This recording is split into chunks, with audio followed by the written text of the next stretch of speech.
The Lord of the Rings as a film was an idea that we had, and it was just literally never even had a conversation about where you'd shoot it. It was just like, well, you know, we're living in the country where it should be shot. New Zealand has always been Middle Earth to me because I was a New Zealand boy who'd never travelled anywhere else when I first read the book, you know, and so you always associate it with what you know. If you live in New Zealand and you read that book, you kind of somehow feel that you're surrounded by Middle Earth. It's not a conscious thing, but you're just aware of the landscape, and you read the book, and the book's all about landscape, and somehow the two, you know, feel they're related in some form. So we have landscapes, but let's build all of this art and architecture to go in them. And it was such a rare gift to hand over to a couple of conceptual artists, and it was, you know, lots of hard work. On a typical movie, if you're doing the design work for the film, you're there for pre-production, you maybe overlap a bit into production, but the second you're really starting to get into the heavy part of production, the original design team aren't necessarily required. Whereas in Lord of the Rings, because we were doing 3 movies at once, and because it was an evolutionary process, the design process was also equally evolutionary and consuming over the entire length of the production. I first came onto this project along with John Howe over 6 years ago.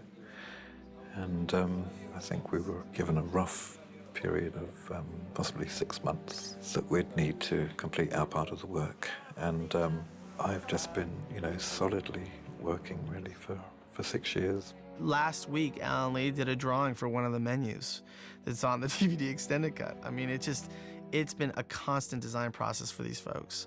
And that whole thing with the design team being involved from beginning to the very bitter end was very important, I think, in terms of ensuring that Peter's vision ended up on the screen, as well as the world of Tolkien. You felt like you were there, and these guys were the reason for that. It was always kind of, how are we going to make this better? How are we going to make it work? How are we going to please Peter, you know, to make it as he expects? I would always be saying, of course we can do it to Peter, and I'd always be saying to our guys in the background, how the f*** are we going to do this? So they came slowly to the White Bridge. Here the road, gleaming faintly, passed over the stream in the midst of the valley, and went on, winding deviously up towards the city's gate.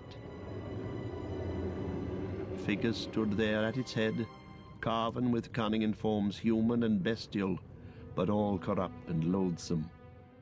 The Minas Morgul Bridge is a corner of a road that runs towards the front gates of Minas Morgul. We ended up building the roadway itself. It started and finished perhaps over a length of 50 metres. And then we had just the beginning part of the bridge that sort of had a bit of a forced perspective thing to it, and then terminated at a blue screen that married in with the miniature of Minas Morgul. Our set included sculptures that were at the front end of the bridge that were designed by John Howe. The design of those was actually an extravagant doodle.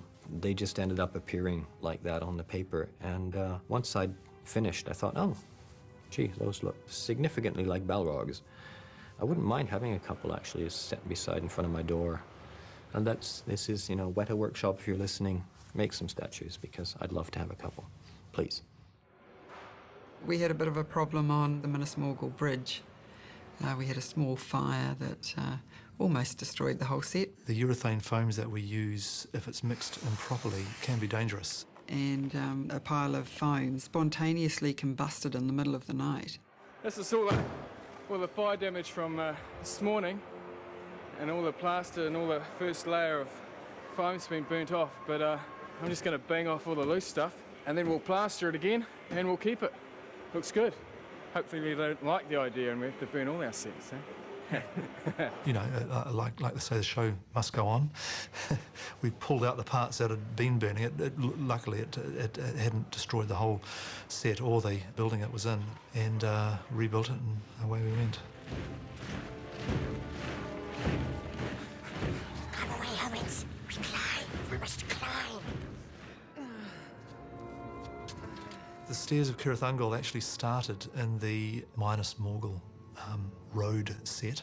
And Tolkien describes it as being quite distant from Minas Morgul, but Peter needed it to be much closer, which made perfect sense, that there be a sense of menace from climbing up this cliff face mere yards away from this eerie, horrid city. But of course the stairs just go on and on and on up this massive mountain face. And Tolkien describes them as though they're kind of more than vertical.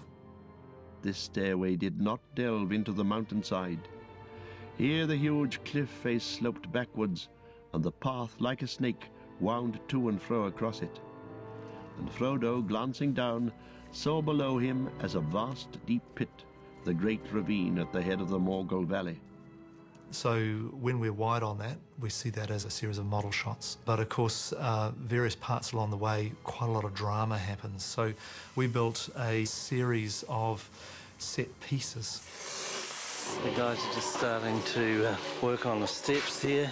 You're going to get a step thing happening all the way down. The last set of steps that we built really were outrageous.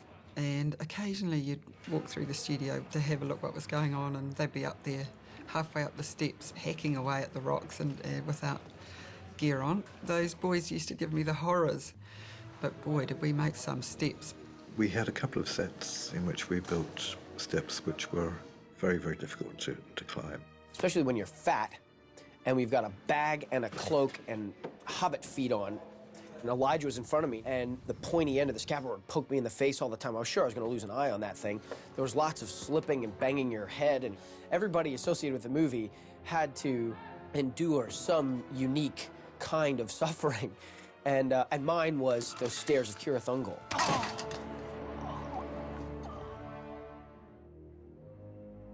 Shelob's Lair was a result of some workshopping and sort of dialogue that we'd had, because we'd done a lot of rock up to that point, and we had kind of exhausted a lot of our ideas about rock, and we're looking for new ideas. And I love sandstone on the seashore because the action of the waves and the wind and the salt in the air actually erodes and eats out the rock into the most exceptional Gothic shapes. And I found the same kind of rock just out our front door in Seatoun, where the Weta workshop and the studios are.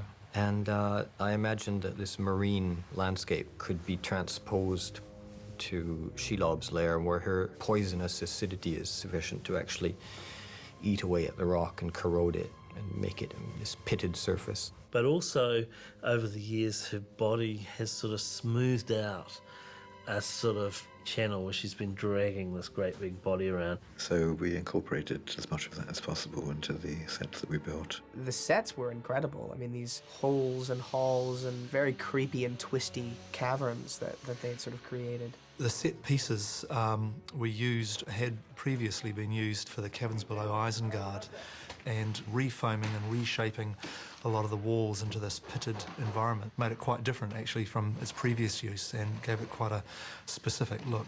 We've got the rotten rock feel happening. It's quite prevalent in here. Obviously we're going to go for the smooth down below. That was just the sort of feel of the architecture, as it were. And then there had to be heaps and heaps of cobwebs. So we got hold of some synthetic polymer. So it starts off like that, and then we put it in the steep fryer. So it takes about 20 minutes for it to break down into a liquid. And you have to heat it up to 220 degrees. And if you don't get to 220 degrees, it doesn't get the right stickiness. But if you heated it to 222 degrees, it will burst into flames. Oh yeah, that was great. The cobwebs caught fire, but our guys did everything that they could possibly have done to put it out. So the process, was very demanding. It was always, lots of breathing apparatus and all those wonderful things. And then you spray this stuff into cold water and you make your cobweb shape up in this water. And what it does is it sets it. It doesn't react in it, but just cools it. And it looks like a web when we stretch it.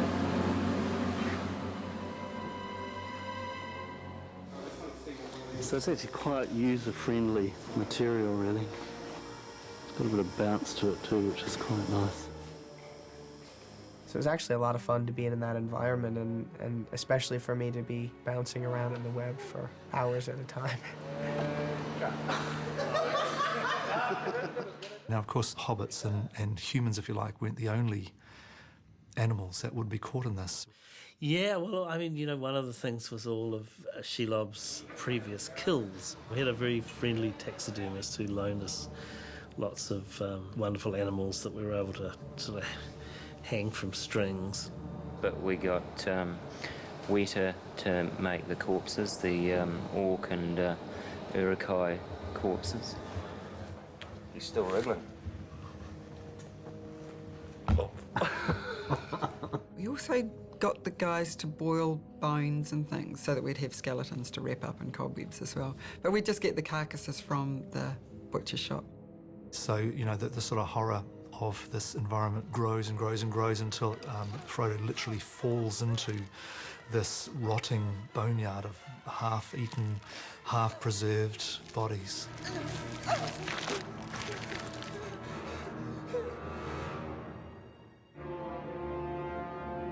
Cirith Ungol was originally built as an outpost for the Númenóreans to look out across Mordor and to sort of be a watchtower. But it had been overwhelmed by the orcs sometime in the distant past. And, over the years, they have changed parts of it in their orcish kind of way. The crumbling remains of the Númenórean structure are still there, but there's a whole lot of orc metal and iron that's been riveted onto it. And then they've added all these crappy old huts out of timber and, bits of leather. So it's a great coming together of different cultures and a great opportunity, really, one of the rare opportunities we have of being inside this orcish kind of environment. It's a great piece of design, and we were stuck on how to build a set because it needed to be quite expansive. We had to be able to follow Sam's route from the exterior and then up various flights of stairs. So we very cleverly designed a set that in itself was not very tall, but it had so many different stairways within it that we could keep having Sean Astin running upstairs. And he was never getting any higher, but in cutting the sequence together, we were able to make it look like he was just going higher and higher. It was actually quite a fun set to be part of. This is my favorite set. I think this is the coolest set. I love the stairs. It reminds me of those great old Hollywood movies, Errol Flynn and swashbuckling stuff and coming up the stairs and Three Musketeers. I love it. It's just the place where the orcs and the Urukai have something of a civil war. So it was very much designed with lots of drops that stuntmen could fall down and lots of material that they could fall through. Which was a beauty of it. I mean, as an actor and a stuntman, it's just so helpful to get into character, And then part of the defences of the original castle were these sort of troughs. This is the ball ramp. Obviously we have some big balls in there ready to roll. And if you were being attacked by someone, you could just pull out the wedge that was holding the ball in place and the ball would roll down the gutter and go crashing down, 300 or 400 feet. And we've got this head of the Gondorian warrior above the hole. It was one of those lovely details that came out of sort of research into medieval castles that was never a part of the plot, but it was just part of that depth and background detail that we were able to indulge ourselves with, which is great for an art department. The top of the tower was another set that was built, and that had the red light, which Sam sees. The lamp was actually made out of Gondorian helmets, just to show that the orcs were as good at improvising with rough and ready materials as New Zealanders. And we had that set built up off the ground so that you could have the hole with the light coming up through it, and Shagrat would fall through the hole, down it would go.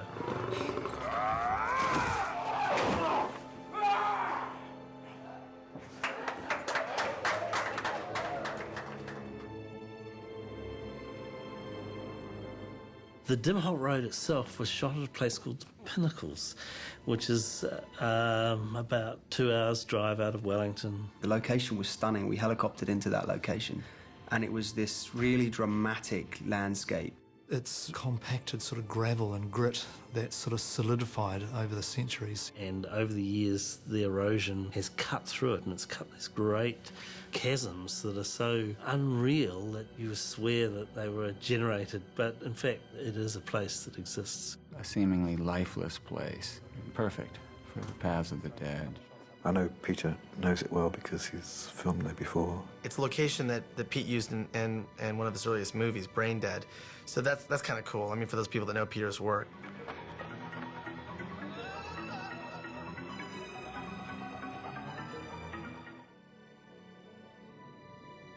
And then we shot the actual entrance of the tunnel, the Powers of the Dead itself, in the studio. But because we knew that we were shooting at the pinnacles for the approach, we took a lot of care in matching the sort of rock formation and the rock style for the studio set that we built with the doorway. It was all done to sort of made sure that it married in very closely with what the pinnacles look like.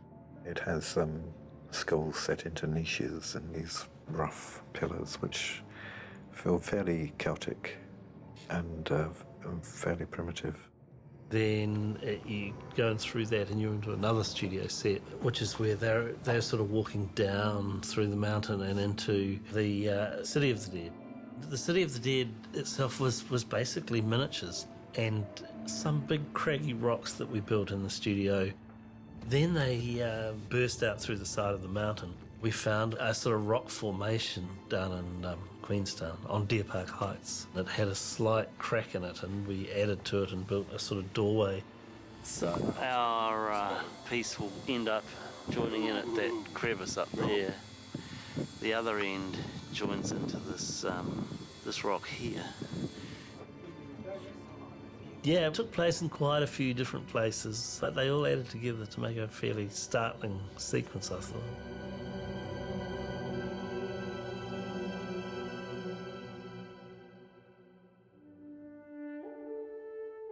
The actual basic layout of Minas Tirith is pretty well established by Tolkien.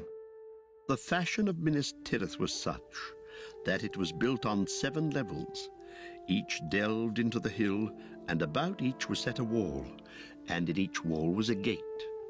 For partly in the primeval shaping of the hill, partly by the mighty craft and labour of old, there stood up from the rear of the wide court behind the gate a towering bastion of stone, its edge sharp as a ship keel facing east.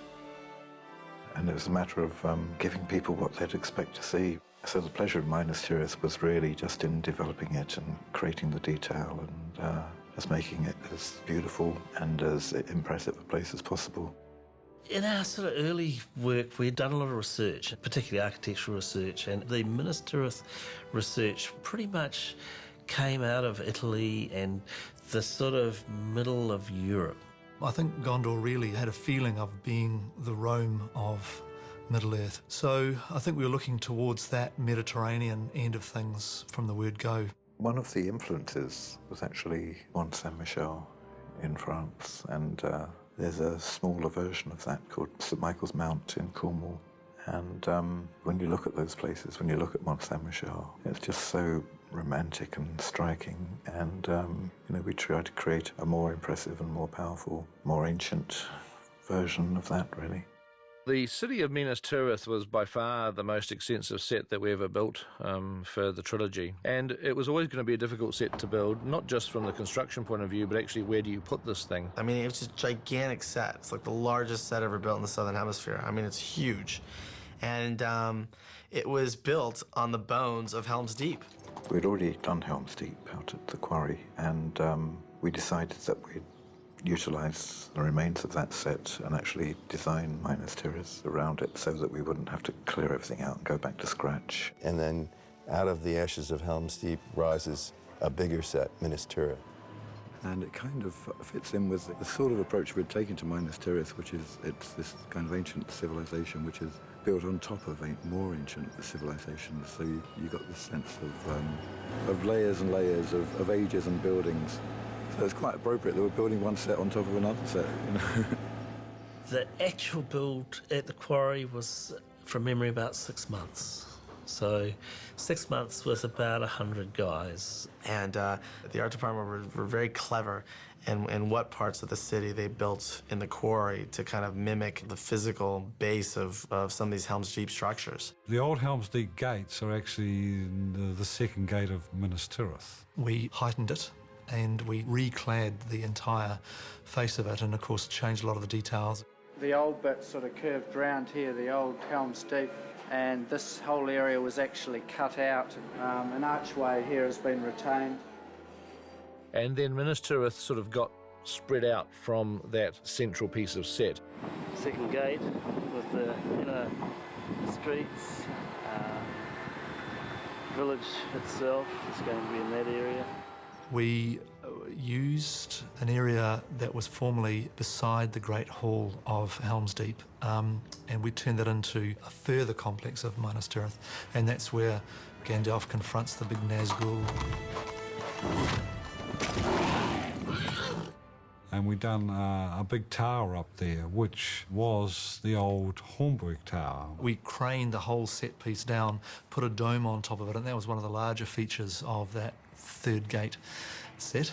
And it was cool because, you know, I'd spent a lot of time at the Helm's Deep set, and it was great to then visit as it was being transformed into Minas Tirith, because you started to lose track of what had been where. It all kind of disappeared into this new city. Minas Tirith. The Hobbit enters. So cool, eh? Looks incredible. And it was a really awe-inspiring set because the entrance, the main door, was to scale. It was all correct. So it was huge. The gates were huge. Huge. They're huge doors. Yes, the doors were, 6 to 8 metres high, I suppose. From memory, they weighed a couple of tonne each. But of course, we had to make them able to be opened by humans, so, you know, they were very evenly balanced. With the main gates, just wanted to make them as decorative and impressive as possible. And the idea of having a basic wooden structure which would then be covered with bronze sculptures, it just seemed really quite appropriate. They had all these sculpted elements, almost like the doors of the baptistry in Florence, just that kind of craftsmanship. And the gates also had to be built twice because we had to have a broken version as well as the unbroken one.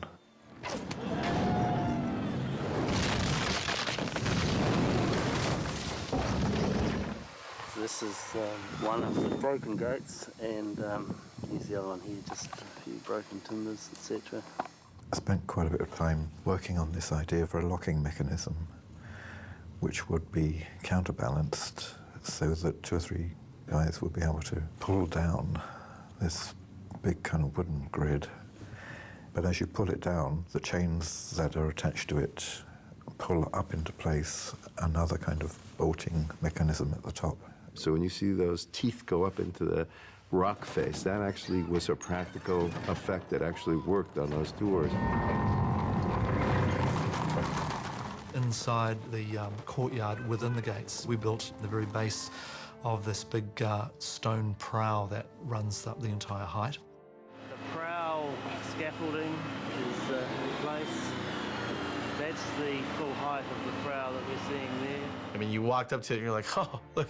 I mean, it was like this gigantic wall, and granted it was made out of polystyrene in terms of the surface, but it looked real as hell. And once you went into that main square, you were surrounded by all these buildings, and there was little streets that went off in every direction. It was built to be deliberately like a labyrinth because we wanted to be able to shoot a whole variety of different scenes on the set, different parts of the city to make you think you were at the bottom, at the middle, at the top, you know, all over the place. We built about 4 or 5 levels, but Pete shot it in such a way that you never saw all of them at once, and you often could rearrange a few things and shoot back down the street and create another level that way. The art department did a really great job of always having side streets and you know, walkways. You always feel like it keeps extending beyond just the physical floor plan. You know, that's just great design. I always think around this corner of Minas Tirith there's going to be a little pizza parlour and a jeweller's and an open-air cafe. You could walk through the streets and lose yourself in that set. It was monumental. We worked on great sets, and Minas Tirith was one of them, the streets of Minas Tirith, and they were truly amazing in terms of their scope and detail. We tried to make it as convincing as possible and as much like you'd expect a medieval town to be. I remember going to Siena years and years ago because it was a true medieval town that was very much like Minas Tirith in many ways. You know, it had generations and generations and generations of people living there. But the town itself had at one stage been divided into various quarters where various trades had their own guilds, and those guilds had their own heraldic motifs that were mounted on buildings or on gateways and things like that. And we did similar sorts of things in Minas Tirith.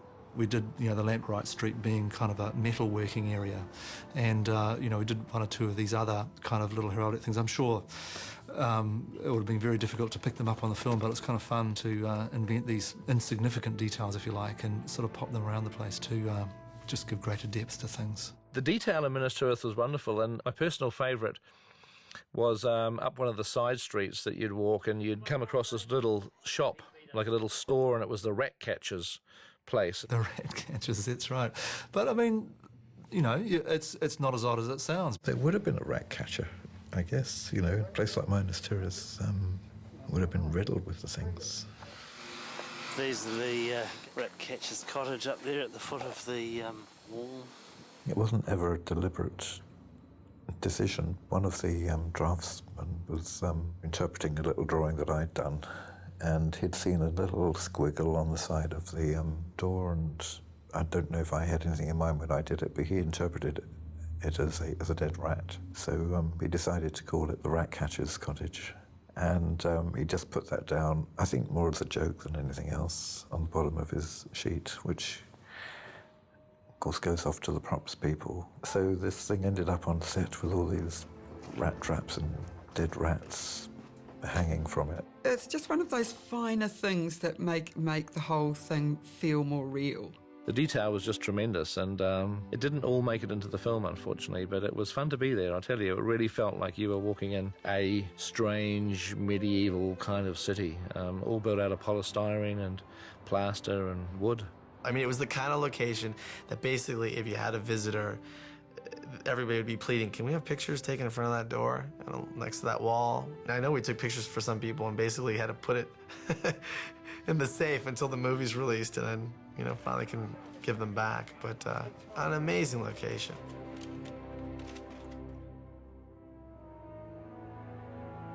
One of the most impressive sets we went on, they were all impressive, but the big exterior set was the courtyard of the Minas Tirith palace, really. And that we built on our backlot set at Wingate, which is also the area where we shot various other backlot sets like Osgiliath, the outside of the mines of Moria, etc. We surrounded the whole area with the stone wall that defined the shape of the top of the prow. And we built that as a forced perspective set, so when you stood at the front of the Great Hall and looked out, you got the impression that it was going on forever. But it was about a third of its film length we built for real. And it was a wonderful open space, and in the middle of it there was a round area, and there was the Tree of Gondor, the legendary Tree of Gondor. It is the symbol of the unbroken line of men and of kings of men of Numenor. The actual tree itself is a tree that basically has been a huge tree in its day, and then it's almost completely died. So basically it's to look like a tree that's had a tremendous struggle. And I had seen these trees from the Middle East that were olive trees that date back to the time of Christ. They could be 2,000 years old, these trees, and they look almost dead. And every year these olive trees still produce fruit. So, we were thinking of it in much the same sort of way. And Alan had done some drawings of what this ancient tree could look like. So it ended up being not a huge tree, but one that looked very, very old and convoluted. And then they took the drawing and started trying to put it together. The process is basically we start with a steel armature, and then we attach real branches onto that, and then from there we actually build the tree up, the trunk up around the branches themselves. And in this particular case we build it up as quite a healthy tree, and then we slowly cut it away so it looks like what it is, which is a very quite badly decayed tree. So we're just basically doing the last of the carving on it, and then tomorrow it should be painted, because it is a white tree, and that helps give the impression of a tree that's very, very old, almost dead, but still just hanging on to life. The Citadel set was almost the last set we used in the main production shoot. So we had all of our studios in Miramar full. So because it was such a large set, we really were obliged to look elsewhere for another space with a required volume we needed. And we finally found an old wharf shed that was big enough, so we decided to build the set in there. When I first entered most of the sets, I always had to gasp at the beauty of them. When I entered the Great Wharf set, I was awestruck for a moment, because it is massive. It had to be, you know, almost 3 stories tall. I mean, it was just gigantic. It's a very large space, but it was only just wide enough to contain our set. And the windows on either side were actually just a couple of feet away from the wall. We showed Andrew Lesney, and he said, I can't get my lights in behind there. We're going to have to do something drastic here. So we spoke to the Harbour Board and got their permission to cut holes in their concrete wall. Great big wide concrete walls that we had to cut holes in. Unbelievable. So they could shine lights from outside to represent the, the sunshine streaming through the windows. The Citadel is the seat of power in Minas Tirith, but Denethor is on the throne, and the room itself has to have this slightly solemn aura, as was described in the book. No hangings, nor storied webs, nor any things of woven stuff or of wood were to be seen in that long, solemn hall. But between the pillars there stood a silent company of tall images graven in cold stone. In each niche there was a carved statue of one of the former kings. So it kept our team with their hands out of their pockets for another 6 months, yeah. And it was beautiful. It was just all these kings of old all along this amazing set. And we also used a black marble for the pillars and an alternating dark and light stone for the archways, which is kind of borrowed from Charlemagne's chapel, which is a beautiful building, very, very rich. The detail was perfect. Everywhere you went, the detail was perfect. And so you've got this view as you walk through, and down the end is this incredible throne. The King of Gondor's throne is at the top of a flight of marble stairs, and is made of marble and is quite highly decorated. And then down at the foot of the steps to that plinth, beside the steps, was the smaller throne, which was Denethor's throne. Which is a much simpler kind of black stone. Because he wasn't the king, he was only the steward, you see.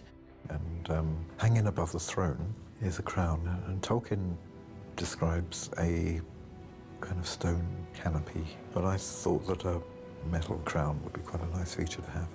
Which is a great symbolic gesture, really, because the crown is there, the throne is there, but the one thing missing is the figure of the king himself. The Minas Tirith set had this great kind of feeling of age and dignity. In fact, I couldn't keep away from it. I'd sort of would wander out there at weekends, and it was like walking around in some hill town in Italy. It's that sort of magical place you go to on holiday. A lot of good memories of Minas Tirith. During the principal photography, we had a policy of not really building sets in the parking lot of the Stone Street studios. But the situation for pickups of Return of the King was different because we weren't able to travel to all the locations again. Well, we had sort of a very tight schedule, and we had a lot of sets to shoot. And so bits of those places, if they were needed for reshooting, had to come to Stone Street. So you could walk down the parking lot at Stone Street, which now had become a back lot, and you could walk through Middle-earth. You'd walk in there and there'd be exterior editors right in front of the stables. There was bits of Orthanc. We rebuilt 2/3 of the Golden Hall. Just behind there was Rohan. You'd have the Green Dragon. There were bits of Pelennor Fields. Then there was the other walls of Minas Tirith. I think there was part of Mount Doom. All of this in one parking lot. You'd sort of turn one direction, there would be Idris. You'd spin around 90 degrees, there would be Minas Tirith. Spin around there'd be the Houses of Healing. It was kind of, they were all over the place. I could be lying down on the battlefield and see Billy and Ian doing a scene in Minas Tirith. You know, they were like a stone's throw away. And just beyond the parking lot was some industrial warehouses, but also like there was a supermarket back there, and it was just amazing to think that like this incredible movie is being shot, and you know, you could just be going and doing your groceries and then park your car and look out the back and you could see like a Harrod Tower. Well, that's when you thought that, you know, they should have just left that there, all the stuff that was in Stone Street, and just opened a sort of, you know, Disneyland for Middle-earth. People have said it's like a theme park. Yes, it was. It was the full Middle-earth experience. I mean, if you'd walked in with no preparation to that, you would have thought, wow, this is really a circus. How can they possibly make sense of this? Peter had his bikes with his name on them, and he'd get on his bike and cycle from one unit to the other. Highly sophisticated transport mode. Very, very big budget mechanical device. Oh. Pete would blaze by on his bicycle, you know, with a sandwich in his hand or something. Or, you know, on a cell phone sticking out of his pocket and script pages like falling out of his back pocket, and it was just completely insane. And with the actor availability and the scheduling, we had to turn these sets around overnight in a lot of cases. What that resulted in was this constantly changing series of sets going up and down on the back lot. It was a fairly daunting prospect, and during that period we had a full greens team and a full construction team. I had guys working 24 hours a day, 7 days a week. It was a lot of very exhausted people, a lot of very blocked up situations. There was often a few problems, like we had a huge field, and just in front of that we had the Edoras stables exterior, and we had to get the elephant onto the back set. We've got an incredibly practiced crew at this point. Most of them have been doing this for 4 years or so. We'll go through the night and get this set up. It's a sort of 10-hour turnaround. Put the old elephant in place, and no, it's going to look good. Doing pickups is quite hard because you are trying to match something that already exists, and you're trying to match it in some cases like 2 years after the fact. If we're going back to a set, we look at footage from the film, we look at continuity photographs, we look at construction photographs, and we've tried all the way through to keep a little piece of most sets. But in some instances, you know, it just doesn't exist anymore, so you're actually building some stuff from scratch all over again, and in certain instances, you're actually relying on a lot of the guys' memories. It was tricky, but it was great. You know, it's about doability, and you just say, well, can you do it? Yes, you can do it. Okay, let's do it. And it made it quite exciting, actually. It felt like you were on a real Hollywood backlot, not a abandoned paint factory in Wellington, New Zealand.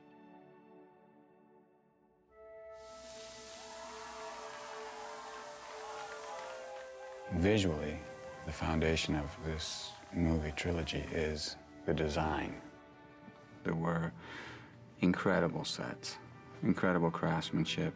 I think, like the acting, it was an ensemble piece. You know, it was everyone's energy and attention to detail and love of the project that created this fantastic result. In one sense, there's quite a sense of relief because everyone has done their part and it's all worked. It ended up being doable, you know. It wasn't, we didn't fall over, and we did make it look great. And it's just great to see the Academy recognize that and give those guys the Oscar. It meant a great deal to us. I came to realise then kind of what it meant to have worked on such a big film. I don't know if I'd ever imagined in my life that I might win an Oscar. It's a fantastic thing and something that I'll treasure forever, along with my memories of the people that I've met. And, you know, those, I think, are probably the most precious things that I'll take away with me. The long-term friendships that I will have established while I've been here. It just seemed to be that the journey goes all the way to the end and ends well. But that was 6 years ago that we started this, and we're still just finishing off the last few shots for the DVD, so it's been a long, very, very, very long process. In a way, I think me going home to Devon is going to be a little bit like the Hobbits going back to the Shire, and it's right that it should be. You know, everything will fall into perspective, and I'll have my memories, and yeah, and I'll always treasure them. It's the end of an era, really, and it has been quite a long haul. 5 years of high tension and effort and laughter and tears and, you know, stress and delight. It was a very emotional time, a good time.